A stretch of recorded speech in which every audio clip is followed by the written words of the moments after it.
Okay, so tonight, Be'ezras Hashem, we're going to be we're going to be continuing with our series of shirim on the 10 Sefiros, and in a certain sense starting also because Yesod is a sugya of its own, as we're going to see. So tonight we're going to be discussing the Media of Yesod, the Sefirah of Yesod, or foundation. And the title of this year is going to be the Media of Yesod and connection. Now, in order to properly understand the Media of Yesod, we really have to go back to the beginning, because as the Zohar HaKadosh and the Arizal describes at length in various places, the Media of Yesod, or foundation, is also going to be referred to as Siyuma de Gufa, as the end of the body, representative of the reproductive organs that stand at the bottom of a person's body, at the bottom of the upper half of the body, and therefore there's going to be an association between the Media of Yesod and the end of things, and the limit where things reach their culmination. Now, the unique thing about the cumulative process of the Media of Yesod, or the foundation of things, is that it's not only the end stage of things, but it's the end stage of things once it has collected within itself every stage that has preceded it. In other words, Yesod is not simply the end of the upper 9 Sefiros, but rather it is the accumulation of each power of the 9 Sefiros that preceded it, all operating in unison, collected into one unified place for the purpose of connecting to something outside of itself. The Zohar HaKadosh and the Psukim, which describe the Sefiros, when we say L'cha Hashem Hagedula v'Hagevura v'Hatiferes v'Hanetzach v'Hahoid ki chol b'shamayim u'va'aretz, this pasuk is representative of the 7 lower Sefiros, the imminent Sefiros, which are affected by Shiras HaKelim, which undergo a negative transformation as a result of being affected by the playing field of good and evil, of right or wrong, of kosher and usur, of pasal and mutter, and all of the 6 sides of choice that are associated with the Eitz Hadas Tov V'Ra, in contradistinction to the first 3 upper Sefiros, which are transcendent in their nature, which are beyond the realm of good and evil, associated with the Eitz HaChaim in its purity, that the Yesod is going to be the accumulation of the 7 lower Sefiros, which are represented in this pasuk of L'cha Hashem HaGedula. Gedula, or greatness, or expansion, or expression, is going to be associated with the Media of Avraham Avinu, the Media of Chesed, in its overflowing water-like process which goes from above to below. Hagevura is the severity or the intensification of din, which is associated with Yitzchak. Hatiferes is going to be the beauty, the grandeur, the aesthetic sense of paradoxical unity that emerges out of the truthfulness and the beauty of Yaakov Avinu. Netzach and Hod, which we discussed last week, are going to be the 2 thighs of the individual, the 2 legs of the person, where the midos, or the emotional states, begin to descend into the mutva, into the instinctual realm of a person's behavior. And then we come to the Media of Yesod, which doesn't have its own word associated with it, but the pasuk says, Ki chol b'shamayim u'va'aretz. And the Svarim point out, the Shari Oira and the Zohar HaKadosh and the Arizal takes it from there, is that the Media of Yesod is going to be identified with the word kol. Kol means everything. Kol means all. Kol means the cumulative process at the end of things where everything is gathered together in one specific place. Now, this Media of Yesod is the receptacle, is the placement within the self, the emotional place where all of the different emotions, all of the different spheros and potencies which the individual experiences gather together so that they can be unified in their direction. Now, starting from Keser, starting from the cranium, starting from that place of Ratzon, that deep desire which is driven based on the concealed ta'anug, the ta'anug ha'amiti, the pleasure-driven desire that the individual has to emerge out of themselves. And then it descends into the right brain of Chachma, which is seeing everything in its unified totality, devoid of the particularization and separation of different parts.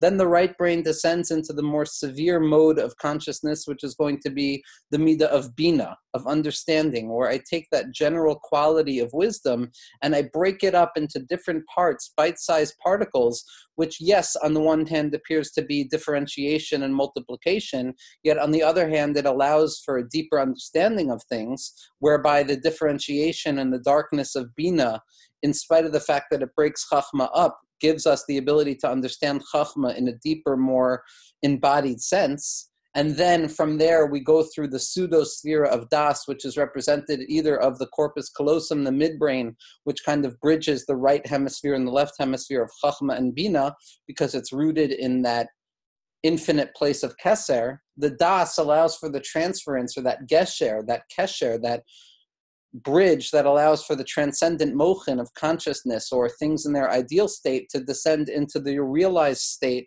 of emotional life, wherein, phenomenologically speaking, I have different moods through which I experience the world. Chesed is going to be the expansivity that attempts to connect to things outside of itself, to the extent that it could connect to anything in spite of the fact that it might be harmful. Gevura, on the other hand, which is associated with the left arm, is going to be there to constrict and set limits to what I connect to. So if Chesed is a movement outwards, Gevura is a movement inwards. And then the synthesis of the two of them in the body itself, which is Tiferes, which is the ability for a person to have a midah that is possible of being applied in any circumstance.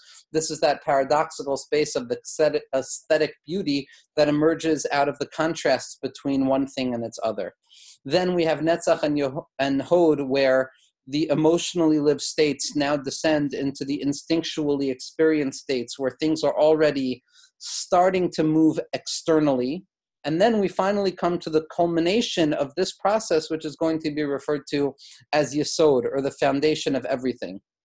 Now, in order to understand the purpose of Yesod, we have to really understand the entire purpose which we've been discussing since the inception of the Shirim, which is simply that when looking at the Sfiros, when looking at the Eser Sfiros, and including the pseudo-sphere of Das, which obviously is not going to be part of the equation in terms of counting the Spheros, because we have to always keep in mind the interdiction that the Sefer Yetzirah tells us, which is that a person has to be careful to only count 10 Spheros, not 9 and not 11, that the entire purpose of the Spheros are to disclose or to show the process wherein something deeply interior, something even preceding interiority, the interior of the interior, the Kodesh HaKodashim, that which is concealed from the eye, and within that concealment there's even a deeper concealment, how that deep concealment within the self, how that deep concealment within the world, and then anthropomorphically speaking, applying those same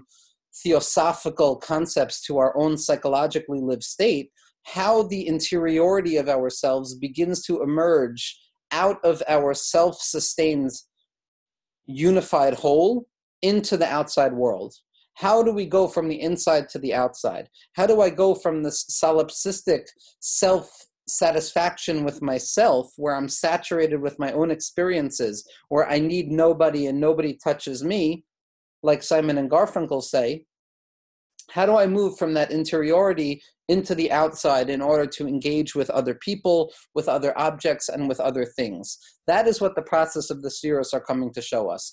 That from the initial inception of desire, which is rooted in a concealed form of pleasure that the soul experiences, down to including Yesod itself, is one fell swoop of a process wherein the inside begins slowly but surely emerge from within itself, from within its potential form, into actualization, which we're going to discuss next week when we discuss the Media of Malchus, which is nothing but the manifestation of potential into actuality. But prior to the manifestation of the inside into the outside in some practical, measurable way, we reach this Midah of Yesod, wherein all the potency, all of the energy, all of the dreams and the possibilities and the meanings that we have created for ourselves and the world-making which we have gone through our phenomenological modes of experiencing the world, all of that burgeons and it collects into one intensified point, and it gathers itself and it rests at the Midah of Yesod. at the foundation of the individual where it stands at the ready to be disclosed and expressed to somebody other than ourselves, or to be expressed into the world that is separate from our own internal heart and mind of our experience. So, in other words, the Midah of Yesod is the culmination of the process of these Sefiros, to the point that it's referred to as Kol, to the point that it's referred to as the unity that contains all the previous Sefiros, as they stand at the ready to be disclosed externally. So on the one hand, the Midah of Yesod is going to be the station where things take a moment to rest themselves prior to being disclosed externally. And the Midah of Yesod, or foundation, is deeply connected to this idea of being mashpia, or sharing something with another person, or disclosing myself to another person, or connecting with another person in a real way. Yet, on the other hand, almost paradoxically speaking, Yesod is also going to be representative of a limit, or the siyuma de gufa, or the end of the body, as the Zohar HaKadosh points out. Because Yesod, as we're going to see, by dint of the fact that it occupies a place in the middle line of the Sfiros, that Chachma, Chesed, and Netzach, each of the triads of the Moichin, of the Midos, and the Mutva, of the intellectual process, of the emotional process, and the instinctual process, each of these triads are split up right, left, and center. The right side of this three-tiered process is going to be referred to as Chachein, the acronym of Chachma, Chesed, and Netzach, by dint of the fact that each three of those Sfiros occupy the same movement outside of oneself, the movement outwards, this expressivity that descends from on high to below, this loving kindness that wants to engage. The left side is going to be Baga, which is going to be the acronym of Bina, Gvura, and Hod. Again, the three left sides of each of this three-tiered triadic structure. Bina is the understanding, which is the left brain. Gvura is the right arm, which is the constrictive limitation. And Hod is that constrictive sense of powerlessness where a person realizes that what they are capable of accomplishing or disclosing is nothing but the gift or the grace of God himself. And the middle line, or the synthesizing line, or what's referred to in the Kabbalah of the Vilna Gaon, as well as in the Tikkunei Zohar more than anywhere else, as Amuda de Emseusa, the middle pillar. This middle pillar, this synthesizing space, wherein the right and the left seem to unify together to create a third that is greater than the sum of their parts, in contradistinction to something that we refer to as Hegelian dialectic, where the synthesis is simply the negation of the thesis and the antithesis to the point that we create a third that is different and separate from what it's coming to connect. The Kabbalistic theory of dialectics, very similar to Rav Soloveitchik tries to describe in his numerous writings, and Rav Kook also had his own way of describing this, is that the synthesis is not cutting away from the thesis of the right side or the antithesis of the left side, but rather it is a total that is greater than the sum of its parts, in the sense that, paradoxically speaking, in the middle line, in the Kav HaEmtsai, which is associated with Dati, or Das, Tiferes, and Yesod, or Keser, Tiferes, and Yesod, depending on how you're counting, this line of the middle is associated with a unifying koach that seems to somehow take both strengths of the left and the right, of chesed and gevura, of expressivity and constriction, of a movement outwards and a movement inwards, and it unifies both of them so that, paradoxically speaking, both are simultaneously taking place within these middle spheros. So when we look at the Midah of Yesod, very similar to what we saw when we spoke about the Midah of Tiferes, as well as the Midah of Das, is that Yesod contains within itself simultaneously two paradoxical impulses, which we said is on the one hand the movement outwards, the preparedness and the readiness to express myself and disclose myself outside of myself to another person, to another idea, to another field, to another expression of existence. Yet at the same point, it's also going to be associated with the deep sense of limitation or withholding, wherein there's this dual impulse of expressivity and withholding that are taking place simultaneously.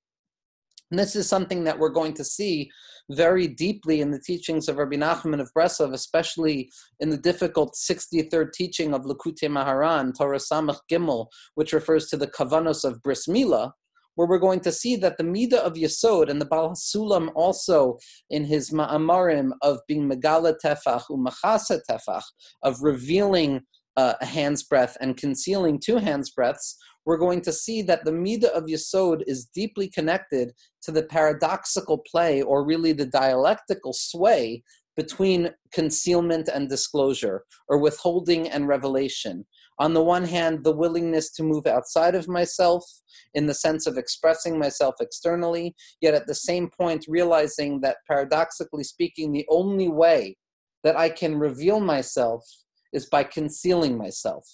Because prior to the concealment of myself, or whoever we're talking about in whatever situation one finds themselves in, if we fully assert ourselves through the impulse to disclose ourselves and reveal ourselves to the other, or reveal ourselves to the world, so then we overwhelm the other person. We inundate the world. There's no more space for us. There's too much going on. And therefore we must withhold ourselves, and only by withholding ourselves, only by limiting ourselves, only by holding back and taking the energy and pulling it back into ourselves, are we capable of revealing ourselves in a manageable way. This is something that we see that runs the gamut of Kabbalistic thought in general. Rabbi Shimon Bar Yochai in the Hakdama to the Idra Zuta, as well as the Idra Rabbah, and this is something that takes place countless times in the Zohar HaKadosh, and there's been so much written on it by the Atar Svi, the Zidichavar Schlusa Yogan Aleinu, down to the current trends of Zohar scholarship in Eretz Yisrael, which has taken on a Renaissance turn wherein they have understood deeply the poetic, psychological impulses at play within the heart of the Zohar HaKadosh itself. That Rabbi Shimon Bar Yochai, when he stands at the ready to talk about the revelation of secrets, disclosure, which is very associated with the Midah of Yesod, Rabbi Shimon Bar Yochai cries, Bacha Rabbi Shimon, Bacha Rabbi Shimon, Rabbi Shimon Bar Yochai, the human embodiment of the Midah of Yesod, the Tzaddik Yesod Olam, the righteous individual who is the pillar of the world, as we're going to discuss a little bit later. By Rosh Prakim, we're not going to go too deeply into the sugya of the tzaddik's association with Yesod, by dint of the fact that it's such a massive sugya that speaking about it would probably be misleading and destructive as opposed to instructive. But nevertheless, Rabbi Shimon Bar Yochai says, Bacha Rabbi Shimon cried, Vai galina, vai lo galina. When standing at the ready to disclose the secrets of Torah, when standing at the ready to embody the trait of Yesod, of disclosure, of revealing that which has gathered up and the reservoirs internally that have gathered up to be disclosed, Rabbi Shimon is by a crossroads. On the one hand, there's this impulse to reveal itself. On the one hand, there's this deep drive for secrets, things that are hidden from the 6 days of creation to emerge externally into the world so that they can be benefited and utilized by other people. Yet at the same point, there's also this deep fear or anxiety or trepidation of vai igalina. Woe to me if I reveal this. Woe to me if I share what's internalized within me. Not necessarily because there's a danger in sharing it, but rather when I share it, I lose it. When I speak of something that is secret within me, when I share that which is entrenched within the interiority of my spirit, all of those different processes from Keser all the way down to Netzach and Hod, by sharing it, it loses its vitality. By sharing it or externalizing it, it loses its secrecy, it loses its privation. I lose that sense that this is something that is deeply private to me and to me alone. So there's this dialectic, this pulsation going on at once simultaneously, in the sense that I want to reveal myself, but at the same point, the only way I can reveal myself is by concealing myself. And that only by hiding myself, only by withholding from revelation, am I capable of disclosing something. Very similar to the experience of HaKadosh Baruch Hu Kavyachol in what we describe as the Tzimtzum. Like we said in the Shirim of the Leshem Shabo V'Chaloma, and I believe that we discussed this very much in the Shirim on Rav Kook as well, that the Tzimtzum is not the constriction or the concealment of godliness, so to speak, within this world, but rather the concealment of HaKadosh Baruch Hu's infinite light, of the Or Ein Sof, according to the Leshem Shabo V'Chaloma, as rooted in the teachings of Rabbeinu Azriel of Gerona, like we saw in the teachings of Rav Kook and the Leshem as well, is that the Tzimtzum is a concealment for the sake of disclosure. That HaKadosh Baruch Hu Kavyachol limits himself for the sake of disclosing himself, because had there not been concealment, had there not been a hiddenness, had there not been a diminution of the infinite light, The infinite light would have been so overwhelming and inundating and saturating that there would have been no room for anything else. And therefore, it's only paradoxically through the act of concealment and through the act of removal that there can be any expression. And this is something we're going to find deeply connected to the Media of Yesod, which is why the Media of Yesod is going to share the same etymological root as the word sod, of secret. That the Media of Yesod, this part of the body associated with Yesod, this part of the mind associated with Yesod, this part of the world and existence associated with Yesod, or foundation of things, is always perpetually going to be concealed and hidden. The disclosure of the Media of Yesod, somebody who comes and reveals the Media of Yesod in a way that is inappropriate, or in a way that is unmeasured, or in a way that is happenstance, or in a way that is overly enthusiastic, or trying to express too much, is tantamount to heresy, is tantamount to the destruction of things. The Media of Yesod, this balancing act, this foundation of things that rests at the core of everything, is so delicate that it needs to undergo this perpetual simultaneity of paradoxical dance between disclosure and revelation, and revelation, to the extent that, as Rav Kluger points out, Rav Avram Tzvi Kluger Shlita, in quite possibly the greatest sefer, at least that I've read in my limited knowledge, on this concept of the Media of Yesod, the sefer that was put out by one of his chavrusas called Havieni ve'echya, Bring Me and I Will Live. The sefer itself discusses this paradoxical concealment and disclosure, non-existence and existence that operates at once when discussing the Media of Yesod, when discussing the Media of a Tzaddik, and anybody who's interested in further deepening their understanding of the sugya, I do recommend the sefer very much. Now, when we talk about the Media of Yesod, or the Media of Kol, or this ability to collect everything together for the sake of sharing it, for the sake of emerging outside of myself, the individual associated with this Media of Yesod is going to be Yosef HaTzadik. Now, Yosef HaTzadik, for so many reasons, is going to be associated with the Media of Yesod. One of the reasons is that when we look at the pasuk of Kichol B'Shamayim U'Va'aretz, that Kichol, the Media of Kol, the Media of Yesod, is in Shamayim and Aretz, the Targum on that pasuk says, the Achid Shmaya V'Ara, that this individual has the ability to unify heaven and earth. Now, similar to what we saw by the Media of Das, similar to the fact that V'yadata hayom v'hashivosa el levavecha, that Das, embodied knowledge, or wisdom, embodied knowledge, is the ability to connect the transcendental aspects of myself, those parts of myself which are unencumbered by the reality of this world, that operate in their idealized forms, where I can dream, where I can hope, where I can will, where I can think, and in the place of my thoughts, I can actually create circumstances where peace is apparent, where calmness is apparent. Ki b'makom sha'adam choshev shamhu, like the Baal Shem Tov HaKadosh taught, and like the Lubavitcher Rebbe Schuseg and Aleinu shouted from the rooftops, that where a person thinks, that's where they are.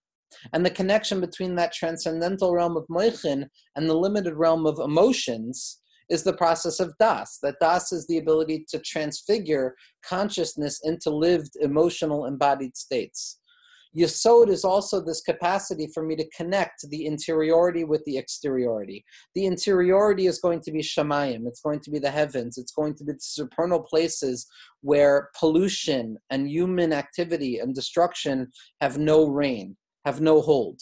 And Aretz, or Artziut, is going to be associated with the revealed realms of things, with the expression of myself.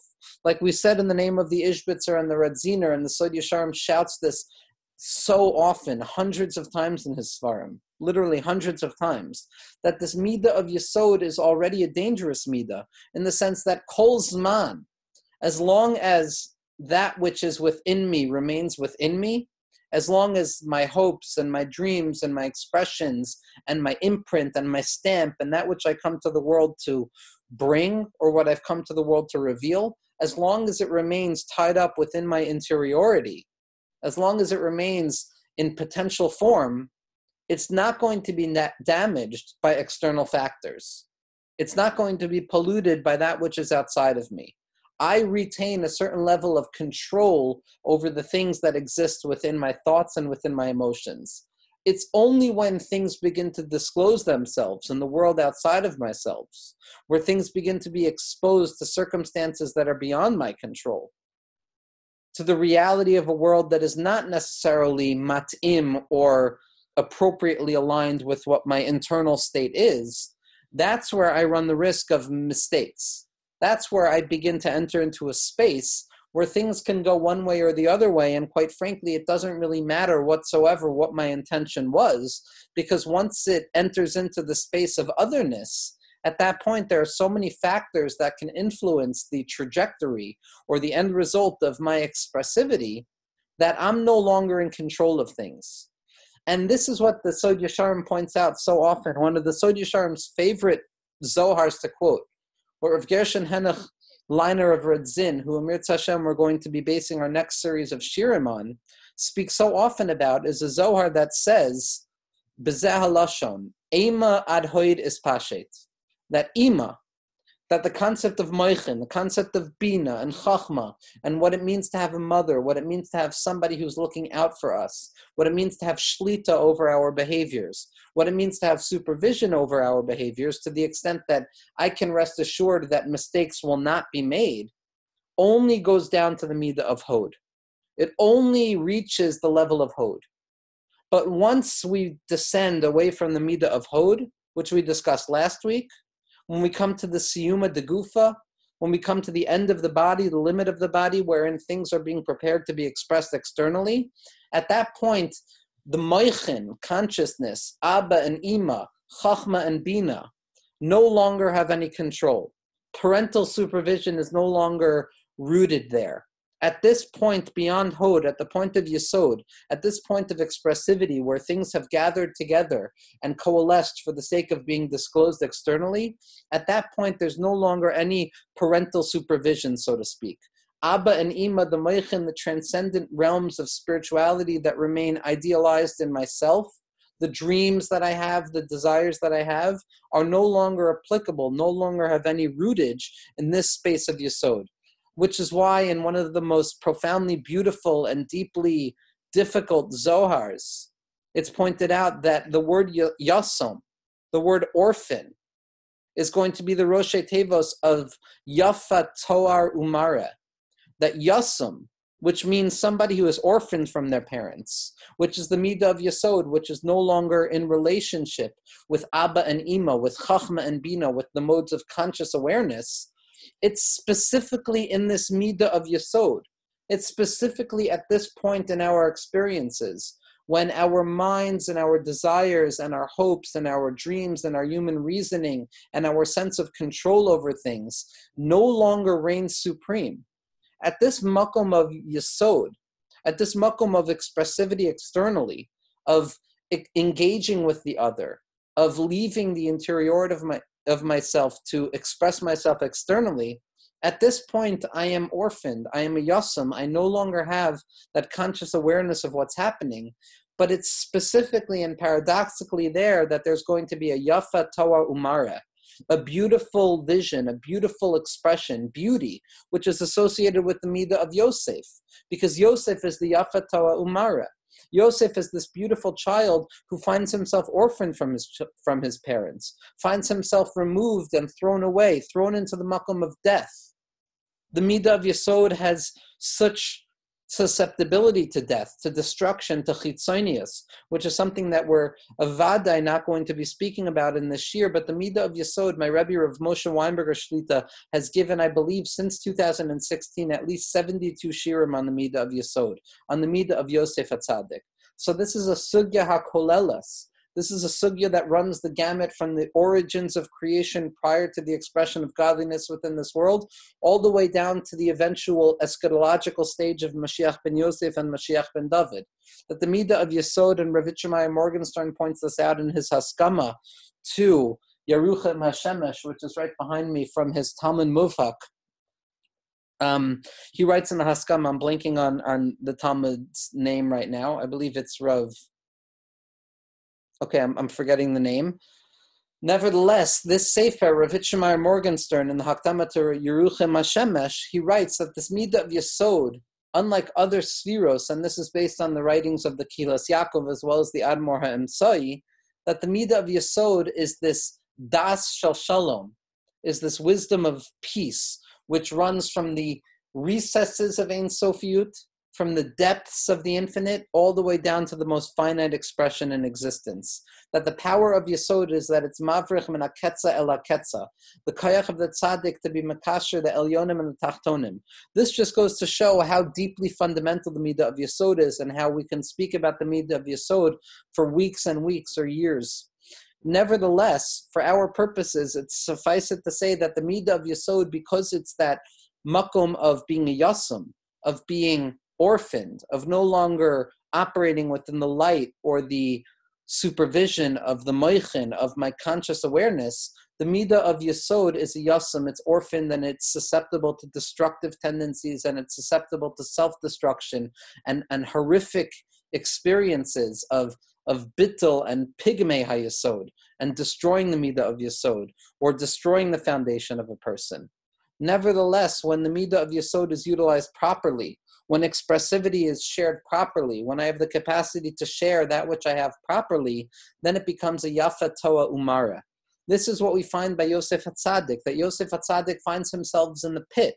He finds himself thrown into the lowest experiences of this world, imprisoned, chased, experiencing all of the vicissitudes of what it means to be a human being in the existential realms of destruction and lowliness, devoid of any kedusha, devoid of any life, truly dead in the depths of oneself without any capacity to find hope.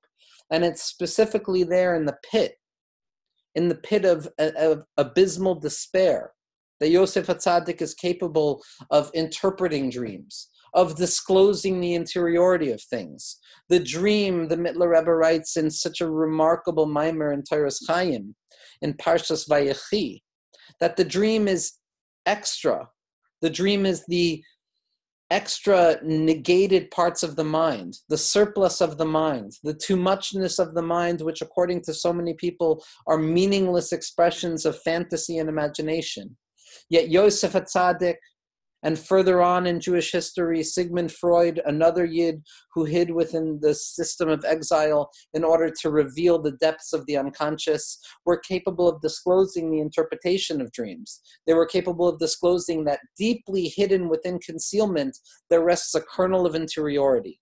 That it's specifically by this midah of Yesod where I no longer have control over how I'm going to express myself, where I no longer have control over the direction in which my words are going to be taken. It's specifically there that beauty emerges. Because by the midah of Yesod, what we're associating with is the idea that ki choil b'shamayim u'va'aretz, that when properly experiencing the descent from the original will and pleasure of Keser down to the midah of Yesod, if I do it properly and I have the proper faith and trust in godliness and kedusha and the tov and the goodness that abides within all of reality. The midah of Yesod is so often associated with goodness, ki tov, ha'or ki tov, the light which is good. Tov is the gematria of 17, which is going to be the same numerical value of the years that Yosef had lived prior to descending into Mitzrayim, and the years that Yaakov Avinu lived in Mitzrayim. And the name that we described, Es HaShamayim ve'es ha'aretz, which is associated with Das, the unification between Shemayim and Aretz, Aleph Hey, Vav Hey, is also going to be the numerical value of Tov, because Yesod and Tov are so deeply connected with one another. If we want to believe that in spite of the fact that we've lost the ability to have shlita over where our actions and our behaviors go, it's contingent on the deep belief that the world is good. That without chesed, that's going to be mitgala befuma da'ama, like the Tikkun Zohar says. Without that expressivity and light of chesed, which stands at the ready to be disclosed at the point of Yesod, then the Yesod is meaningless. It's only when Yesod has the capacity to disclose itself with a deep, abiding belief in the goodness of things, like Yosef HaTzadik, who lived and abided in Mitzrayim, in the depths of hell. In spite of all of that, he believed in the goodness of the world.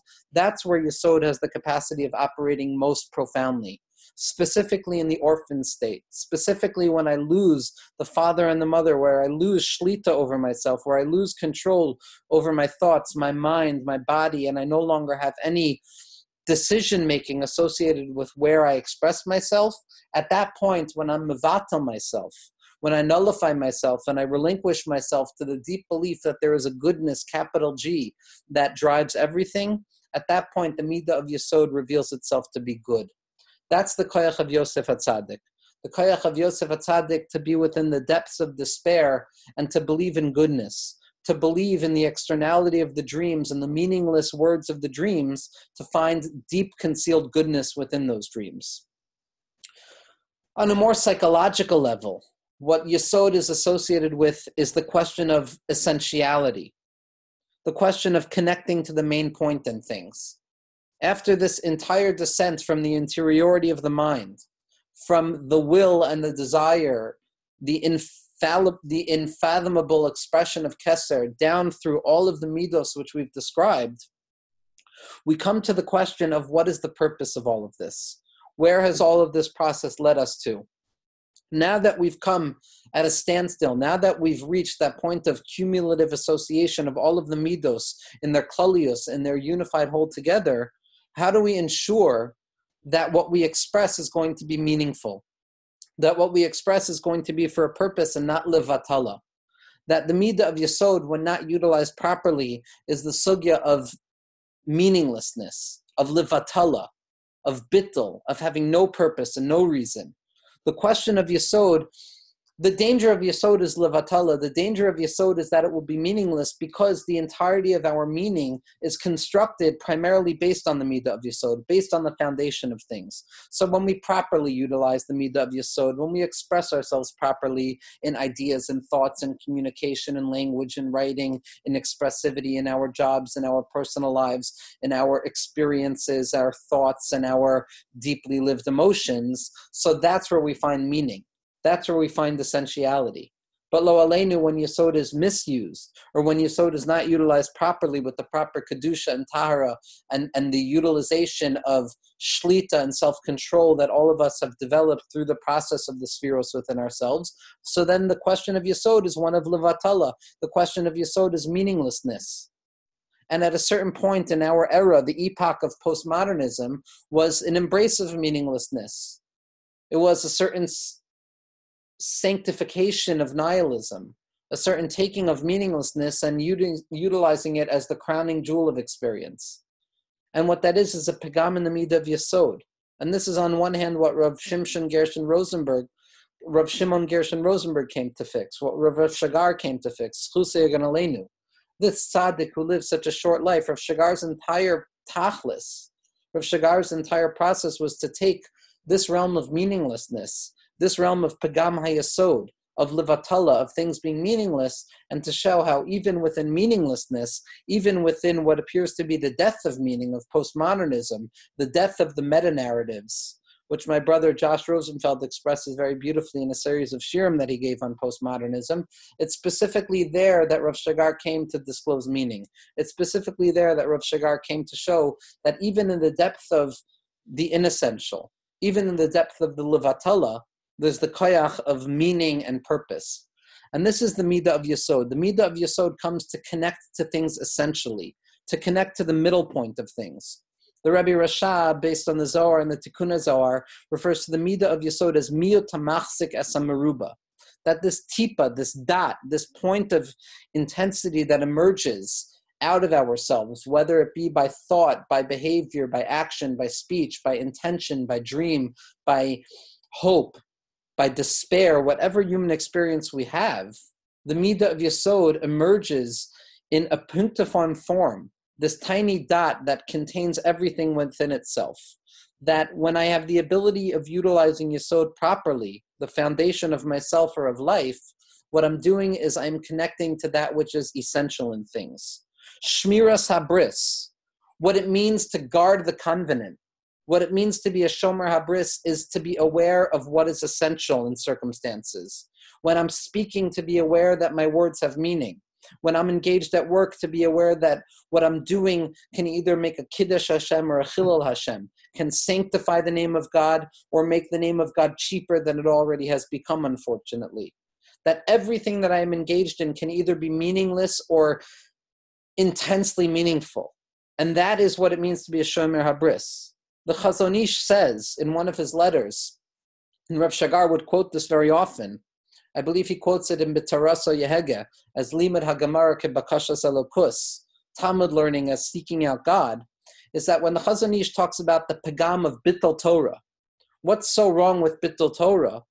It's not that I'm not utilizing that moment to learn Torah, but rather by speaking during learning Torah, by speaking during spiritual experiences, what I'm disclosing is that the connection that abided between me and that spiritual idea is secondary. It's not essential.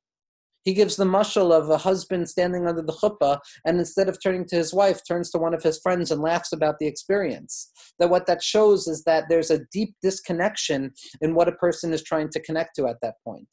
To be Shomer HaBris means to connect to what is essential, to connect to that which is meaningful for me. And the Media of Yesod has the ability to connect to anything. Yosef HaTzadik certainly didn't need the circumstances of a Beis Medrash or learning or Torah to connect to the essential thing.